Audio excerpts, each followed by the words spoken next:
Todos hemos sentido, alguna vez, el deseo de escapar, de buscar un horizonte donde nadie nos diga qué hacer.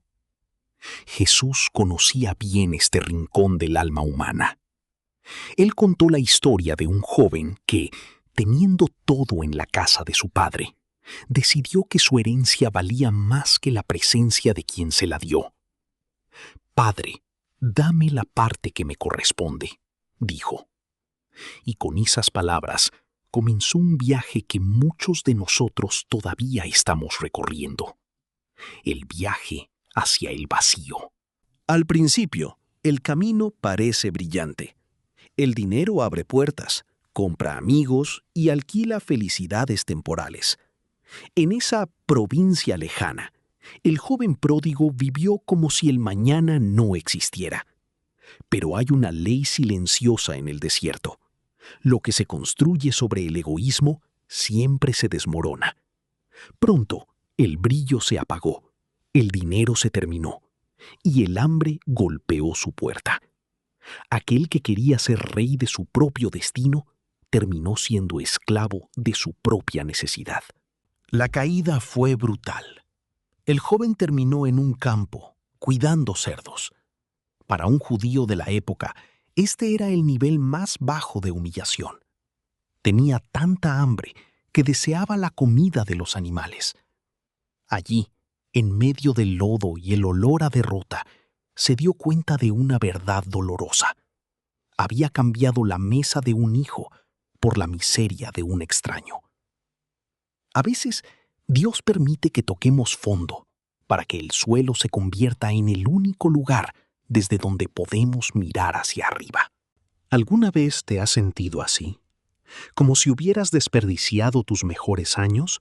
¿O como si fueras indigno de volver a orar? Escucha bien.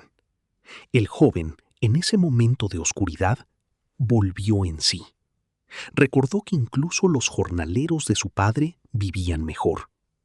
No planeó una excusa perfecta. Planeó una confesión honesta. «He pecado contra el cielo y contra ti», diría. El arrepentimiento no es solo sentir culpa, es reconocer el camino de regreso y decidir dar el primer paso. Lo que sucede a continuación rompe todos los esquemas religiosos. Mientras el hijo aún estaba lejos, el padre lo vio. No estaba sentado esperando una disculpa formal. El padre corrió. En el mundo antiguo, un hombre digno no corría, pero el amor es más fuerte que la dignidad. Antes de que el hijo pudiera terminar su discurso de culpabilidad, los brazos del padre ya lo rodeaban. Dios no espera que llegues limpio. Él corre hacia ti para limpiarte con su abrazo. El padre no lo recibió como un esclavo, sino como un príncipe. Pidió el mejor vestido, un anillo para su dedo y calzado para sus pies. El vestido representaba justicia, el anillo, autoridad, y el calzado, libertad. El mensaje fue claro: tu pecado te quitó la paz, pero mi perdón te devuelve la herencia. No hay mancha que el amor del Padre no pueda cubrir. La fiesta no fue por lo que el Hijo hizo, sino porque el hijo que estaba muerto había vuelto a vivir. Pero la historia tiene un espejo para nosotros: el hermano mayor.